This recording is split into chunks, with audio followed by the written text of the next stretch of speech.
Hello everyone, this is Defense Politics Asia, and this is the summary for the day of 948 for the 28th of September. There is some information, some of the latest information for the 29th. Coming generally is the frontline changes. So there is more frontline changes on top of the frontline changes report I have already published around 12 hours ago or more. There is frontline changes over at Veseloe, over in the Kursk front, Krasnaya, as well as Marinivka. So these constitute captures. So this is very, very important. There is double captures, generally speaking. So the first one is over at Veseloe, over in the Glushkovo sector of the Kursk front. So this Glushkovo, and the Ukrainian forces has been attacking around this area here. They have been attacking towards Veseloe, Novi Put, and Medvedze. And this time around at Veseloe, there's a breakthrough. The Ukrainian forces has been geolocated north of the settlement of Veseloe, geolocated in two different locations, confirming that the Ukrainians have captured Veseloe entirely. So the Ukrainians have finally break out from this area here after fighting the Russians in this area for a very long time. So I reckon that this village is already now flattened by now. So so sorry for those people who live here. Just like all the other Ukrainians as in the living in Bakhmut, Mariupol, Staromayorsky, all these places, it's all gone. So whatever it is, the Ukrainians have a breakthrough. This constitute a capture. Ukrainians have captured Veseloe. So this is breaking news, like literally, this is very latest news, and this will allow the Ukrainian forces to now continue to attack into other areas. We'll talk more about this later. We jump to the next frontline change is over at Krasnaya. So at Krasnaya, the latest geolocation from Crimea Caprice confirmed the Russian forces have continued to move forward around this Krasnaya region, and still not full capture yet. The Ukrainians are probably still holding out for as long as they can. So that's all. Some frontline change over at Krasnaya. Just south of this location, over in Novohorodivka, Marinivka region, this is the new update from Ukrainian mapping. The Russian forces have basically secured and straightened the front line west of Novohorodivka, as well as capturing the rest of Marinivka. So this constitute the capture of Marinivka. So there is a declaration of the Russian forces capturing of Marinivka. So this is finally confirmed. And the Russian forces have made great advances around this area here. And given that the front line looking pretty vague because it's a pretty long line, looks like the Ukrainians still have not the front line basically is not established yet. The front line is moving quickly right now, so we shall see where the Ukrainians decided to hold out a defense in this area here. So this is the front line changes. We go into the strategy and tactical reporting. Of course, we should go to the Kursk front first because the Ukrainians have finally make a breakthrough capturing Veseloe, though this comes after many days of fighting. Though they have been fighting over here since 13th of September. So we are looking at the fighting over here since almost a month, I guess, 2 weeks, 3 weeks, 2-3 weeks. So the Ukrainian forces making this capture around here at Veseloe. There's no information about Obokovka, so I don't want to commit about that yet. So the Ukrainian forces previously have captured Novi Put, so this is a continuation from this area here. They will be able to, let me push up a bit. They'll be able to attack towards the next settlement, which is Akinovka. Akinovka. They can attack into Akinovka, or they could actually go down the road directly to Glushkovo, which is their prime objective in this area here. They could also potentially flank up over to the other side to close up and create a stronger, a bigger salient foothold into the Glushkovo region, and then they do the attack towards Glushkovo in the multiple vector attack. So that is a possibility. So there is a lot of options now for the Ukrainians since they have captured Veseloe. The Russian lines is unclear. We do not know where the Russian line is. There is alleged entrenchment around here that was pretty new. So this alleged entrenchment might be where the Russian lines is. But take this with a pinch of salt. I'm not sure. This is not drawn by me, so I have no idea how accurate this entrenchment mapping is. So this is the current strategic situation. Russian forces probably going to hold out at Sukinovka, hold up the line just off Glushkovo. Ukrainian forces, over at Versloye, they will be able to close up the gap with the Medzvedze, at least, establish a bigger front line and a good foothold. And they could potentially not attack Glushkovo, but actually also, go to attack the rear position or where the Russian was, and maybe even go back to Komarovka, which they failed to capture after a long fight. So like I said, they should have done this way earlier. If they have done this offensive way earlier, they could have met up with the forces over in Komarovka, and they would have been a much more spectacular victory. Not sure what was the command thinking, on the Ukrainian side. So it just wasted the time. So Russian forces allegedly was counterattacking at Novi Put. The Ukrainian forces are attacking in Novi Put and Medvedze. So, but this capture is the latest information. So, moving on, over in the western flank, the Russian forces still doing their counteroffensive. They need to learn from the Ukrainians. The Russians are still stuck at Lyubimovka, Darino, and Nikolaevo Darino. There is no change in terms of the front line after the previous change that was noted north of Uspenovka. Moving away from this, in the northern flank, the Ukrainians were attacking in two different directions. They're attacking at Kremyanoe as well as Kamishevka. So the Ukrainians have restarted doubled down on the offensive in the north. So there is some kind of renewed vigor on the Ukrainian side. Maybe they sent Zelensky to shake Trump's hand, and then now they feel more confident about their future right now. So that could be the case. There is also fighting reported at Chekaskoye Parashnoye as well. This is nearby. So let me redraw Kremyanoe, Kamishevka, as well as Chekaskoye Parashnoye. So the Ukrainians are now restarting offensive in these northern regions of the Kursk front. So let's see how much they can do. There's not enough information to tell you much, other than this. In the southern flank, the Russian forces are still pushing for Blakovo. And it's kind of like a joke, because after pushing for so long, there's no changes. Not sure what the hell is happening.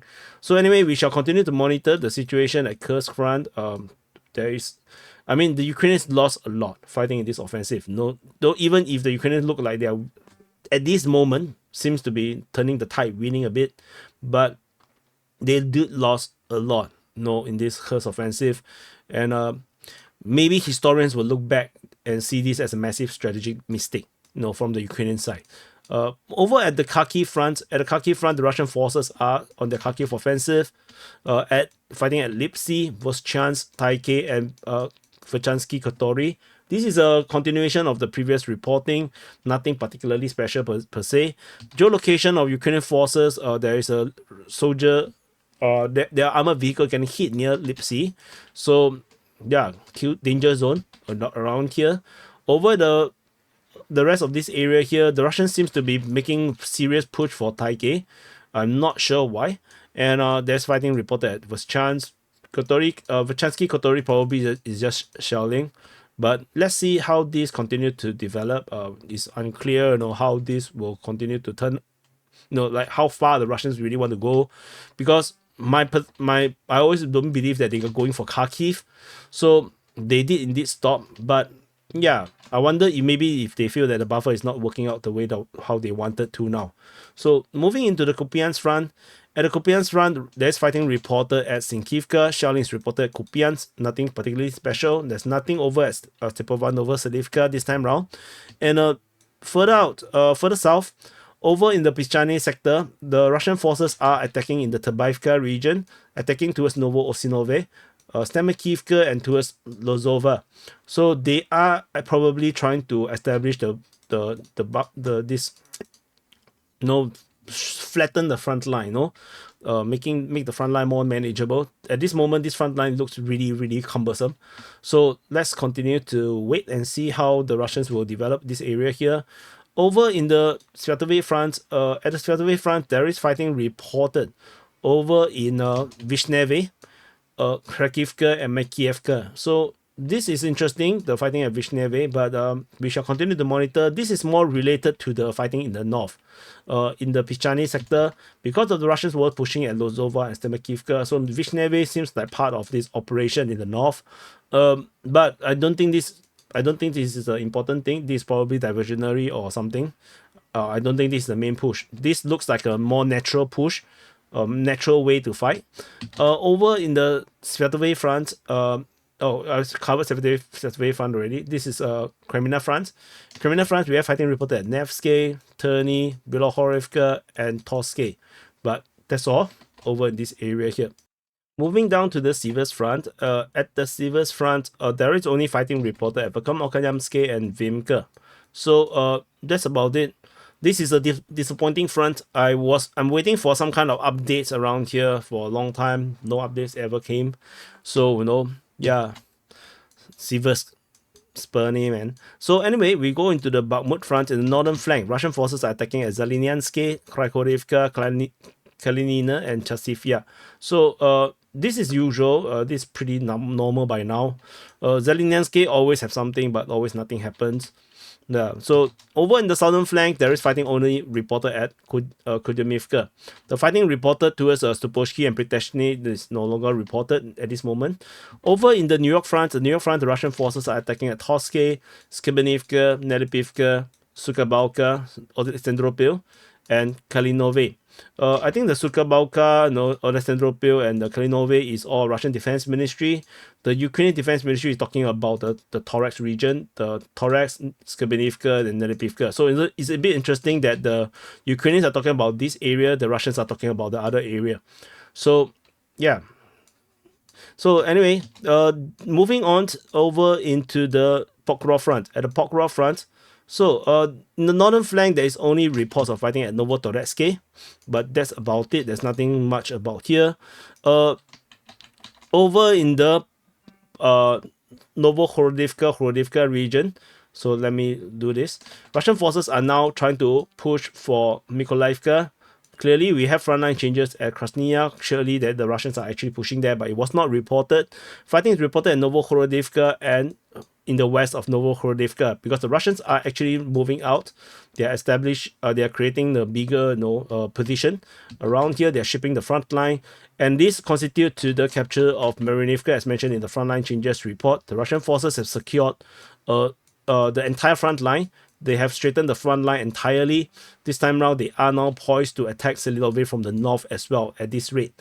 And there is fighting already reported at Selidove. As per the information coming from the Ukrainian Defense Ministry, I suspect the attack is coming from the south, because we previously already have geolocation of Russian forces attacking in this area here going up north. So the Russian forces is now able to go to attack from the north as well. So this is the current situation at Selidove. We move further south. Over in the Khernik region, Russian forces are attacking towards Sukharini as well as Khernik. Frontline changes over in the south of Sukharini also means that the Russians are able to do a pincer on Sukharini as well. So this area here, yeah, it's very complicated because of the way how the geography looks like. But we shall see how this continue to develop. Russians are really slow as compared to 1 month ago, let's say. So let's see how this continue to move.